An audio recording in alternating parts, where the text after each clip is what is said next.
స్తుతి అనేటటువంటిది నీ ఇష్టానుసారంగా వారమంతా నీ ఇష్టానుసారంగా మాట్లాడి ఏం మాట్లాడకూడదో మాట్లాడేసేసి ఆదివారం వచ్చి ఆ బలి ఈ బలి అర్పించడం వల్ల ఆయనను అంగీకరించు.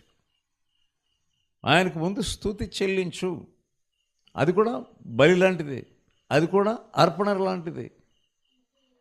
ఆ అర్పణ ఈ అర్పణ నీవు ఇస్తున్నావు, కానీ స్తుతి అనేది నీ ఇంట్లో ఇవ్వడం లేదు, ఎక్కడ ఇవ్వట్లేదు. ఏదో ఇచ్చినా కానీ తగినటువంటి స్తుతిని నువ్వు ఆయనకి ఇవ్వడం లేదు. పాటలైతే పాడుతున్నావు, కానీ నీ హృదయం నిండా స్తుతి లేదు. నీకేమీ లేకపోయినా పర్వాలేదు, ప్రభా నేను ఏమీ తీసుకుని వెళ్ళకపోతున్నాను, నేను చాలా బాధపడుతున్నాను అనుకున్న అవసరం లేదు. నీ హృదయం నిండా స్తుతి ఉంటే చాలు. నీ ఇక్కడ దేని సిద్ధపరచుకొని రావాలి?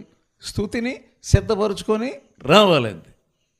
నీ సంతోషాన్ని సిద్ధపరచుకొని